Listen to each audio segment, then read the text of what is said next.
right is Pete Marcus.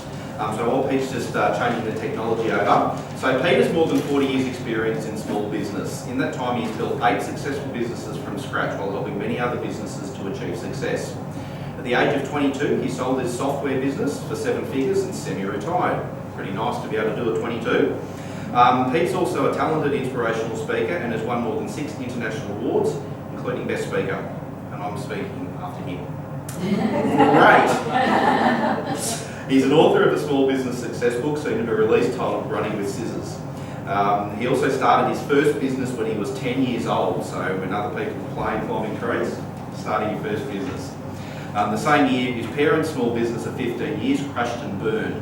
So early lessons learnt from his first venture paved the way for a successful future in small business. Pete now operates a social media business in Australia and a marketing business in the USA. He spends his time devoted to his wife, and I still don't believe this, but 6 children, and travels extensively while living a life by design, well, not by default. So thank you, Pete.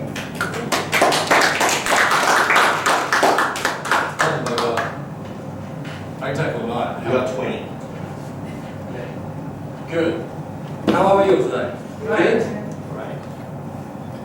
Okay, just ask a few questions to start off. Everyone can hear me? Okay? Yeah. Air conditioner not too hard. Who'd like to spend more time in the office? Put your hand up. I think so. Who likes more money in their life?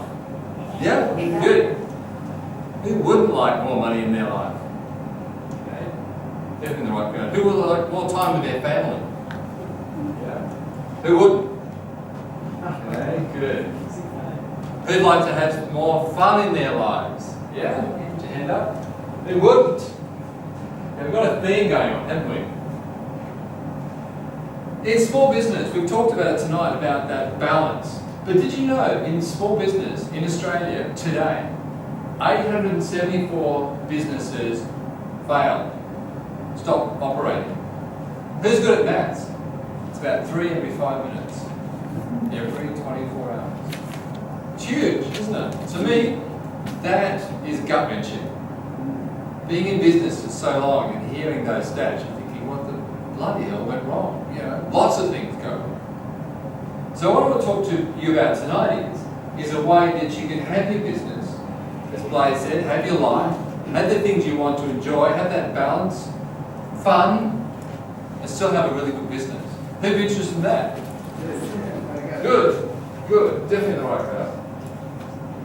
In fact, the small business situation is getting so bad. There's this French company called Felice. It's taking over a lot of office space and shop space. And what they do is every year they just farm it out to a new small business and do it all over again. They're making money, but the people's dreams die in the meantime.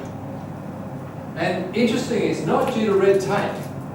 People blame government red tape and ATO and taxes and things like that. That's not the reason. And it's not labour costs or anything like that. It's mainly because people get it wrong from the start. They go into business for the wrong reasons. And this is highlighted by a gentleman by the name of Michael E. Gerber.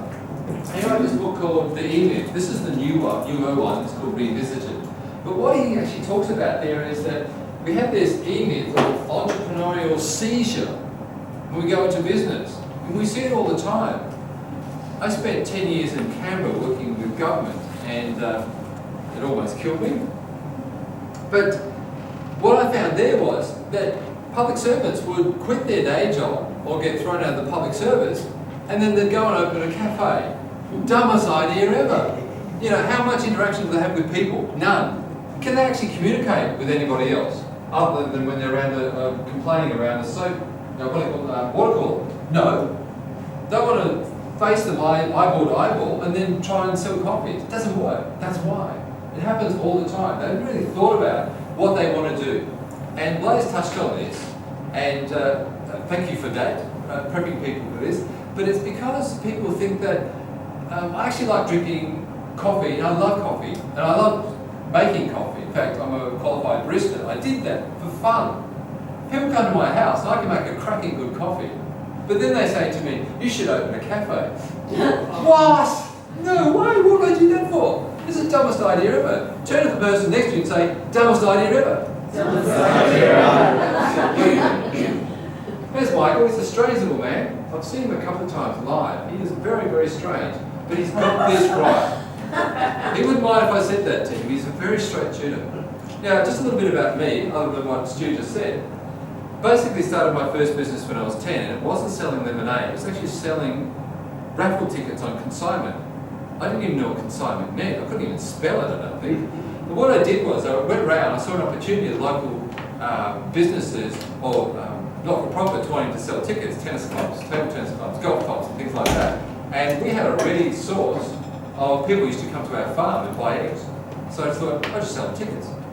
And the technique, you want to know the technique? It's very, very simple. You just psych them out.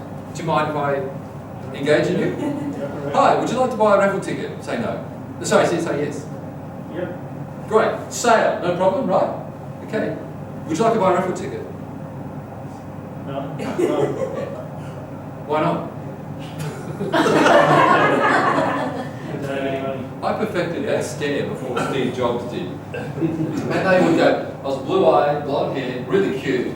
And they go, oh, bugger, and give me the money. And I thought, this stuff works. From that day on, I was a marketer. Loved it. So I haven't stopped marketing since.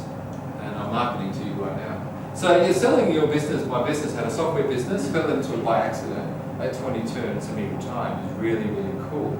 I'll tell you more about that, but it wasn't all cool because I lost my first marriage as a result of that. So hence I teach people how to get their life balance. And I had 2 children from that marriage, and I have a new wife, and I've got 4 children to Elizabeth. So, and that's all very cool. I work with some of the larger organisations in Australia doing all sorts of stuff. Everything from huge IT projects right down to not-for-profits like Red Cross and things like that, and learned a hell of a lot. I'm from the country, so I've got this thing called a BS meter, which means I don't stand for BS. I'll tell it like it is. So do you mind if I speak in absolutes tonight? Do you know what? I don't know you, but I do. Because if I give you anything that's half-assed, you're going to go, oh, and you'll get out of it. But if I say in absolutes, you're going to go, oh, okay, it's got me. Because, you know, human psychology is pretty much across the board the same. We all operate pretty much the same way. Let's get on to the E-Myth, and then we'll get on to what I wanted to really, really talk about. What he determined was there were 3 types of people: the technician, the barista, okay, the plumber. Okay, they're a technician. And the definition of technician is it's the 10,000 hours thing. Has anybody heard that theory? It's 10,000 hours. If you spend 10,000 hours, which is a career at something, you get bloody good at it. You'll be a really, really good technician if you stick at it. So if you're a technician, then you can actually go back into then reselling those skills or reselling that knowledge. But most people never, ever, ever step out of the technician. Peter and I were talking about this tonight. Somebody he knows. They never actually make it to an entrepreneur because they get stuck between a technician and a manager. And they feel uncomfortable being a manager, and then go back into technicians. I discovered that in hardware and software in Australia, we have some of the worst managers on the planet. They're hopeless. Why? Because they were technicians. They're not supposed to be managing people. They look after computers. Do computers complain? Okay, no, not often. Okay, you keep them out the back. These people should stay out the back of the computers. And so, being a manager, they're only managing because they've been there for so long, they didn't know what to do with them. They're saying, oh, just promote the guy. And then they're terrible. So the next level is an entrepreneur, and it's a whole different thing. I'll tell you why. So, this is Joe, jack of all trades. Okay, off he goes. He's fallen into the time and material trap, or swapping time for money. Okay, that's what we don't do. Okay, but there's a club just over there. You know what I'm talking about? There's a club full of people who do this every day. They never get anywhere. All they do is just meet up over there every Friday or Thursday night and have a good old bitch about why their life isn't working out. The reason why it's not working out is because they've fallen into this trap.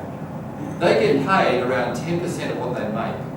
If they own their business, they're a little smarter, but not that smart. Because what people do is they become they never become an entrepreneur. They become a technician who's just in their van doing stuff. There's only 24 hours in a day. There's only one life to be spent, and they spend it doing what they're doing as a technician, and they haven't learned how to leverage. Who would like to know the secret of leveraging what they do? Put your hand up. Yeah. Turn to the person next to you and say, that's cool.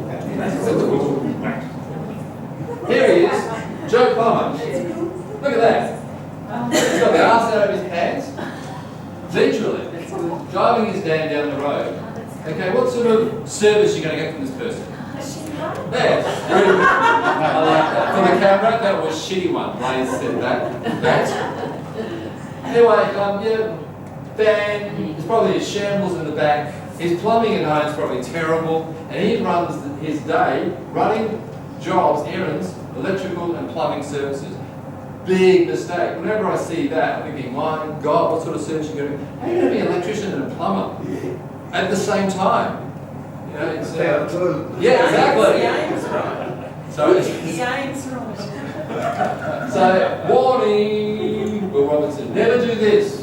Okay, if he's smart, if he's an entrepreneur, he gets a few vans, he gets people to work for him, he steps up to the plate, he becomes the person on the top, he's the entrepreneur, he's not working in his business. Where is he working? On his business. Thank you. Much smarter idea. The elegant business model, I call it this. I didn't pick up the name, by the way. One of my mentors is Dr. Joanna Martin. Does anyone in the room know Joanna Martin? Yeah, she's really, really cool. I learned this from her. As I said to Peter, I thought it was a pretty successful consulting business until I stumbled across this guy I know, and he said, this woman, I've got her on this CD, and she rabbits on about exactly the stuff that you talk about. I don't understand her, and I don't understand you either. But I think you'd like to get along with her. So he gave me a CD of her. Anyway, she does rabbit on a bit, but she's really, really cool. She had this elegant business model. Do you know where you go somewhere and you see something and you're thinking, my God, I've been looking for this all this time? It has been here, and I've never seen it, but here it is. This is what I discovered. I was running a consulting business and I was getting paid bloody well. Really well. Like up to $2,000 a day. Very, very cool. But the work that I was doing is very unfulfilling. I felt gutted every time I came home from work. And when I wasn't at work, how much did I get paid? Don't bugger all. Nothing. That's it. You want to go on holidays? Not getting paid. That irked me until I found this elegant business model. Who would like to know about, in 8 minutes, about the elegant business model, how it works? This lady says no. You don't want to know about it? Okay. You can share it with somebody else. The difference is multiple streams of income. Can you repeat that, please? Multiple streams of income. Okay, so that when you're asleep, what happens? You're making money. Exactly. You're in bed, you're on the beach, anywhere. You're making money. Really, really cool. So making money while you sleep, literally. Or if you're like this guy, he's making a hell of a lot of money. Very good. That's not what I'm for. The marketing model I'm going to talk to you about, you've probably heard before. It's 3 M's. There's a message. You have to have a very, very clear message to your target market.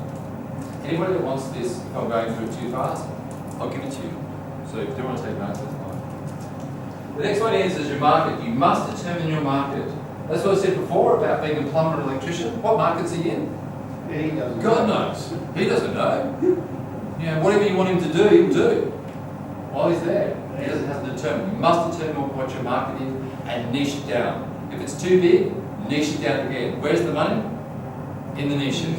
Okay, you find the niche, and it's very, very thin, but a mile deep, you've hit it. It's gold mine. You get over this time materials thing. And the media you need to access to get your message out. Very, very important. So you get the marketing and the message out through your media.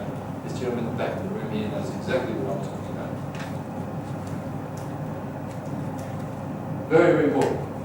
Now I'll go through this. I have a Steve Jobs rule. I never put many words on my slides, as you probably noticed. This one I'm going to break the rules. So Steve, I'm really, really sorry. Elegant business model. I'll fly through this. on basically how it works. Has anybody heard of it before? No. There's two parts of it, online and offline. Why? Because sometimes your business online is not doing so well, so you've got your offline. Sometimes your offline market bottoms out and you've still got your online. At least you've still got something. See, multiple streams of income. These are different characteristics of the open business model. But it must have two components. You have people that say, we can do this on Facebook and your business will expand. Great, but if you only put it on Facebook and they shut you down, you're in big trouble. Much. So this is designed to have about 7 levels. I don't normally use 7 levels, so I've done it to 4. I find 4 is enough. You see what I mean, hopefully? Can everybody see that? No. Okay, what you do is the first level on the offline is you still offer them, say, a 7-day free trial of something. Give it to them for free, okay? It may be, it's a month subscription, but you get the first 15 days free. Whatever, give them a video, give them something. Give them a book. The second level, boot camp, semi-private package. See, it's more personalised, but still doesn't take a lot of your time. Most of this stuff is about doing something once and selling it over and over and over again. Can you do that doing plumbing? Not likely. And you sell it for a little bit more. Level 3, 12-week transformation package. See, it's getting bigger and bigger. But you charge more and more. See, there are multiple streams. If you're not selling them something here, you're selling them something else. People go through what they call a funnel. I'll go through that in a second. So the top one on this level is fitness retreat. This one's done for the fitness industry. So the top level there, offline, is a $4,000 fitness retreat. Okay, 48-hour offer. Selling per minute. Yeah. That's using that right now. Thanks, Nat. The online world, the level 1, say a 3-module e-course, free, non-personalised e-course, so it's something specific for an industry, but not targeted at that person. Okay.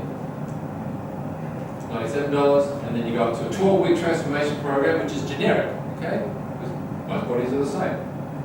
$497.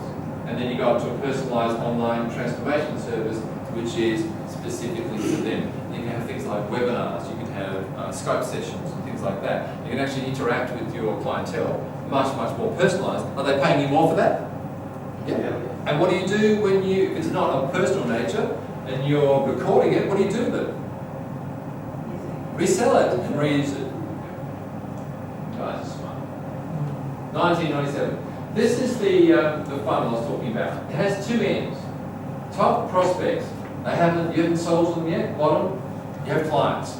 You have sold to them. So there's a whole heap of different levels you can take them through this funnel. So people basically come to the top, you drop them through, and then magic happens in the middle, you'll see that in a minute, and then clients at the end. So there's lead generation at the top, offer them something for free, multiple touches to stay so they're in front of mind. You haven't sold to them yet, then you make them an irresistible offer, if I can speak. And then magic happens. They buy something from you. And this is a weird thing that happens. Once they buy from you, even if it's $17, there's a link between you and them. It's an emotional link. Money is about emotion. It's a transfer of value and emotion. Isn't that true? Yeah. Turn to the person next to you and say, that's true. So the stick campaign, make sure they stay in your community. Because really all you're doing here is you're not providing everything. It's like a campfire. All you're doing is creating the campfire and an environment for somebody, people to come along, sit around the campfire, have a nice glass of wine, and talk. And then talk to each other. So you are the facilitator. You're not the controller. And that's why this stuff is so different and so powerful. So you continue to nurture your crowd, your community, and then an ascension model takes over. Does anybody know what an ascension model is? It's a ladder. Basically, it goes like this. You saw it before with those products. Okay, start out here. It's free. Next one is $97. That's $497, and then $4,000 package. Somewhere along the line, with all of your clients, they're going to be in one of those areas. and they just basically upgrade. Do people fall out of the funnel? Of course they do. But you want lots of new leads coming in. How do you do it? Basically, the top lead generation, you've got blogs, JVs, pay-per-click, articles online, free press, paid advertising, speaking at other people's gigs. Here I am. Referrals, very, very, very powerful. So that's what you've got at the top. You don't have to do all of them, but you do a few of them. Okay, at least 2/3 of them. Why? You don't put all your eggs in one basket, do you? Because if you pay per click, I mean, that's looking pretty ordinary at the moment compared to social media.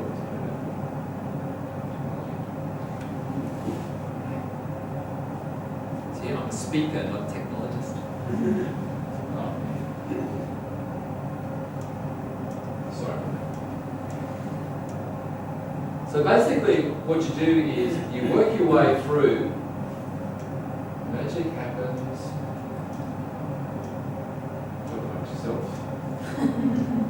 Okay, that's going to do that. And basically, what you're doing is you then give them opportunities to interact with you, and that way you keep them focused on you and the community, and they'll share with each other. Then you offer them a free report, CD, DVDs. Please don't do ebooks. Ebooks have been done to death, I think. Okay. Give them a video though, blow them away. It's totally different. Online videos are what ebooks used to do, and you can produce them very, very, very easily. I produce most of my stuff in my lounge room. Just turn it into a temporary studio, put a green screen up, shoot it with a standard HD video recorder, put it in, off you go. Emails, teleseminars, video updates, lumpy mail. You know lumpy email? The lumpy mailers? Yeah, it's basically when they send you something and it's got something clicked to it in the mail. It's got something lumpy so it doesn't go flat. You go, what the hell is that? You open up, it's a tea bag. So you can sit down and read what their next offer is. Very, very cool. They use a lot in space. And then here, the stick campaign, to keep them going through this funnel, you then have a selection of, say, low-cost products that's less than $100, mini packages, ebooks, books. So you've actually sold to them now. They've bought from you and they're working their way up the ascension model. So then you go into the mid-range products, subscriptions, workshops and things like that. And people see the campfire, workshops, bring them together, seminar. What do they do when they go out and have a cup of tea? They talk to each other. What we're doing here, it's networking. That's natural. And then you get to the high-end products, over 3,000, boot camps, masterclasses, one-on-one coaching. Now that is the only proviso with the time and money thing, but you're getting paid a lot more and it's a lot more fun. Who's mentors and coaches in the room? Yeah, a lot more fun? Yeah, I think so. Not like working at all. And then there's the done for you, which means you have to produce something for them. Okay, they can't be, either don't have the time, can't be bothered, but they really want the outcome that you provide. You do it for them, they pay you for it. It's great. In summary, this stuff doesn't work if you don't have a heart. If you don't have your heart and soul in your business and what you do, it doesn't seem to work. But when you do, it goes nuts. And this is what I discovered. As soon as I start to let people into my life and let them discover more about me, the more they connected with me and the more things they wanted from me. And I was more fulfilled and they paid me more. What's wrong with this model? It's great. So you have to have really, really big ears and listen to your customers, your clients, potentially, your ones you get through referrals, the ones that you pick up through the top of the funnel. And because they'll tell you what's wrong with your systems. They'll tell you what's right with it as well. But if you listen enough, you learn enough to produce a new product. 48-hour author. Ring a bell? Yeah. Nat listened. So you have to give first. It's like having children. You can't just sort of, well, the good analogy is a pot belly stove. You can't stand there and say, give me some heat. Then I'll give you some wood. It doesn't work that way. Give first. It's amazing once you use this model on how to transfer your business into something you never dreamt it would be. And I'm practicing what I preach. I've got a special offer for you tonight. I've got this presentation I put together in an hour. Okay? It used to take me 3 or 4 hours, but I found a systemized way of doing it that takes me about an hour. Would anyone in the room like to know how I do that in an hour? Yeah?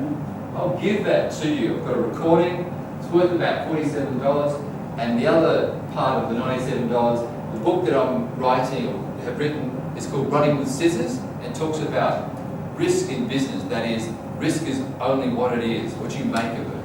But if you put the risk aside and take stock of it and get on with your life and do stuff like putting these models into place, then business, the small business especially, is not risky, and you will not end up the other side at your place of work for lease. You don't end up like that. So $97, if you give me a business card tonight, I'll give it to you for free.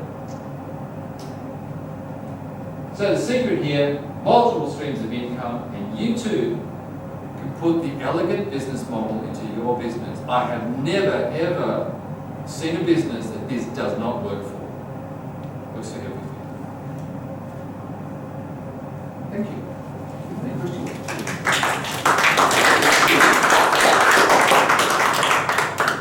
Questions? Anyone?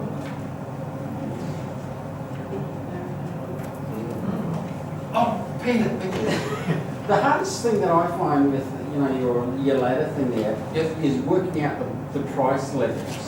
Like I was talking about my subscription levels. It costs absolutely nothing to me. Once I made it online, I think now pluck something out. Literally, I'm just picking figures out. Is there a formula you can sort of go around? I don't think there's a formula, but you've got an idea. I put it up online. And I think, oh yeah, how much am I going to charge for this? Yeah. Is there a way of sort of saying, well, there's no other market like it, so you can't sort of compare it against them? Yes. There is. Yes, there is. Oh, Yes, cool. there is. There's two ways you can do it, and you definitely use the big ears model. Okay, listen to your customers, because what you do is what you don't want to do is you don't want to leave money on the table, do you? Okay, if you sold it for $27 and you find out they bought it and they said, if you charge me $500 for this, I would have no problem with it. You're going, God. So you're missing out. I don't like leaving anything on the table. So what I do is 2 ways. You either go and directly ask them, or give it away, and then say, if you had to buy this, how much would you pay for it? You're usually pretty honest. The second method I use is keep putting price up. So I'll go to this lovely lady and I'll say, it's $227. And she goes, okay. It's $487. It's $927. And this lady says, Mary says, holy sh! I'm not going to pay that. We'll get back at that. $825. Done. That's it. It's not that hard. It's not that hard. Because people will. There's lots of tricks in there. I saw it once with the bread making machines. When they first came out, Breville came out with these bread making machines, and they were something like $300, $400 when they first came out. And have a guess how many people bought them? Nobody. Nobody bought them. I'm not paying $400 or $300 for a machine that apparently makes bread. I don't know if it does or not, because they were untried, untested, unproven. So what they did was, they got their marketing guys together and said, you guys need to sell this model. How are you going to do it? So they just worked out this way of getting another machine, which was worth $600. Put that one out. And a few more features on it than the first one, a timer and a couple of other pithy things. But it was almost double. Have a guess how many of the cheap machine they sold then? Lots. They said, because this other machine came out. And there's a rule of thirds. People will normally find something and they'll get 3 prices. They'll get something for, let's see, $27, $47, and $67. Which one do you think they'll buy? 47. Why 7? Something weird, mystical about the 7. Yeah. Oh, it's gonna- I don't get it either. I'm market. I don't get it either, but it works. That's actually You always use 5 and 7. You always get a total. 9 and 7. No, 5 and 7. 5, 9, It's and 25, 7. 25 or something 7. Yeah. There's a weird price point called 39. You'll sell a lot more for 49 than you will for 39. Don't know why. Just happens. People go, it's perceived that, that's what it is. Yeah. But there's ways of doing that. The Breville idea, There's ways of doing it. So if you said to me, Peter, that you had something and you were going to sell it for $97 and people were willing to pay you for that, there are ways of getting that price up and then still happy about it. So what you do is you produce something that's a exclusive offer, or it's just a little bit more than the other one, or call it a sexy name, and make it $147. At the same time release a $299, which is top of the range, you'll sell heaps of them in a lot.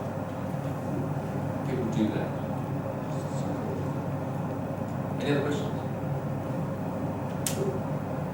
Who's enjoyed that? There you go.